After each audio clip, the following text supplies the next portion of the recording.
হ্যাঁ, হ্যালো বন্ধুরা, তোমরা সবাই কেমন আছো? আশা করি তোমরা সবাই ভালোই আছো।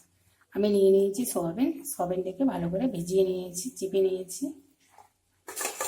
আর নিয়েছি আলু। তো আলু আর সয়াবিনটাকে ভেজে নেব। কড়াইয়ে দিয়ে দেবো সরষের তেল। তেল গরম হয়ে গেছে, আলুটা ভেজে নেব। দিয়ে দেবো একটু লবণ আর একটু হলুদ।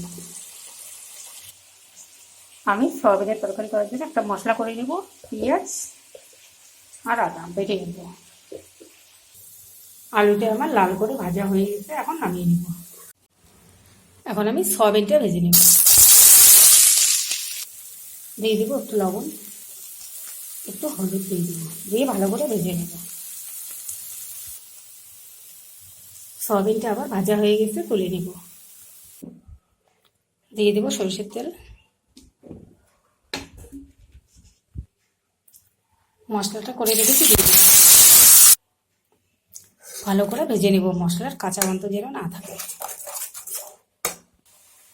এখানে নিয়ে নিয়েছি গুঁড়ো মশলা 1 চামচ, জিরে গুঁড়ো 1/2 চামচ, ধনে গুঁড়ো, পরিমাণ মতো হলুদ আর 1 চামচ লঙ্কা গুঁড়ো দিয়ে দিব। ভালো করে কষিয়ে নেব। মশলাটা কষানো হয়ে গেছে, দিয়ে দিব সয়াবিন আর আলু।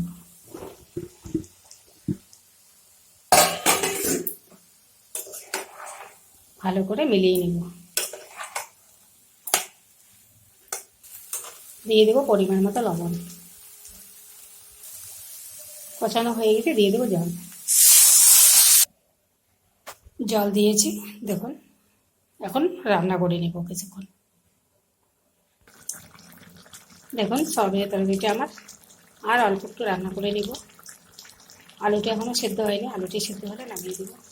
বন্ধুরা, আমার ভিডিওটি যদি আপনাদের ভালো লেগে থাকে প্লিজ লাইক, কমেন্ট, শেয়ার করবেন, সাবস্ক্রাইব করে আমার পাশে থাকবেন। সয়াবিনের তরকারিটা আমার হয়ে গেছে, গরম মশলা দিয়ে নামিয়ে দেবো। গরম মশলা দিয়ে ভালো করে নাড়িয়ে নিয়েছি, এখন আমি নামিয়ে নেব। দেখুন সয়াবিনের তরকারিটা আমার হয়ে গেছে, নামিয়ে নিয়েছি। কত সুন্দর হয়েছে দেখুন। ভিডিওটি আজকে এই পর্যন্ত শেষ করছি, আবার কোনো নতুন ভিডিও নিয়ে আসবো। টাটা বন্ধুরা।